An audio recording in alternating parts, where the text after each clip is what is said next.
Okay guys, for today's video po, dahil po nagbaba na ng interest rate na savings account and some of the time deposit ni own bank, ano pa po ba yung pwede nyong i-exhaust or gamitin na mga digital and online banks na may mataas na interest? Nabigyan ko na po kayo ng idea before kung saan ko nilagay yung pera ko, but for today's video, i-review po natin ulit kung sino pa ba yung mga digital banks na may competitive na interest rate. Ayan, samahan niyo po ako, pag-usapan natin yan. Sit back and let's discuss. Come here daw.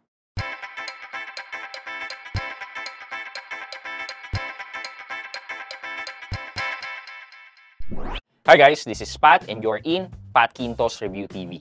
So if you're new to my channel, I do reviews about personal finance na meron akong experience or meron na akong knowledge na ginawa ko na yan ng videos and playlist na makikita nyo dito sa taas. At kung bago kayo dito sa channel ko, you may want to consider subscribing to my channel. So, hindi naman po natin mapagkakaila talaga na nakaka-bad trip po yung nangyari kay own bank. It's a business decision that they have to make. Pero kung tutusin po, 3.8%, mataas pa po yan as a base interest. Kasi kung i-compare po natin with other online banks and digital banks, for the base interest alone, si Maya Savings ay nasa 3.5%, si GoTime ay nasa 3.5%, si Uno Bank ay also 3.5%. So with that, kahit pa paano sabihin na natin, mas mataas pa rin po si Own Bank at 3.8%.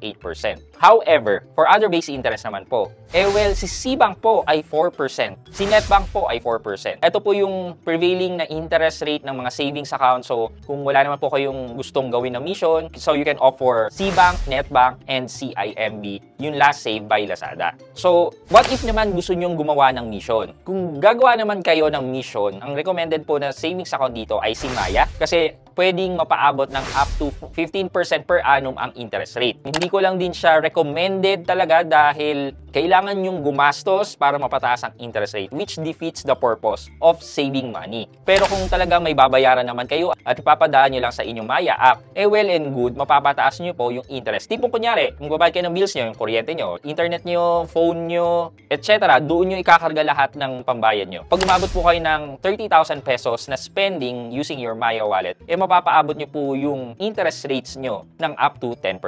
And then silipin nyo na lang po yung ibang mission nila para mapaabot ng 15%. But for me, with other mission, parang hindi na siya reasonable talaga. Ano pa ba yung may mission? Si CIMB po, you can also go as much as 12%. Ang mission naman po dito is that kailangan nyo lang po mag-deposit ng malaki. Make sure na yung average daily balance nyo ay mas mataas sa previous month. Meron po kasing mga step by step kung ilang percent ang itataas nyo. Which is ito na lang po. Ayan. So pag na-meet nyo po yung mga ADBs, yun po yung interest na makukuha nyo. For sure, hindi lang naman po ako ang naglipat ng pera from own bank to other banks. Marami na rin po nakita ang feedback. Dito po sa YouTube channel ko, marami na nagsabi na nagalis lang pera nila sa own bank. Sa Reddit, ganun din. Given na nagbaba nga po itong interest ni own bank, malamang sa malamang po kahit itong mga 4% and 5% na interest on savings natin sa iba't ibang banks ay bababa din po yan. Hindi po pang matagalan itong interest na binibigay nila sa atin. And yung iba po na nagbibigay ng matataas na interest ay limited na lang sa like 100,000, which is kunyari may 100,000 ka at 10%, magkano lang po yun? Kulang-kulang 300 pesos lang po yung kikitain ng 100,000 nyo. So lastly, just to share po kung paano ko po pinaghati-hati yung online na pera ko is naglagay po ako ng 100,000 kay Maya, tapos pinabot ko po siya ng 10% na interest, and then si Cbank na po yung naghahawak ng online na majority ng parang online cash ko or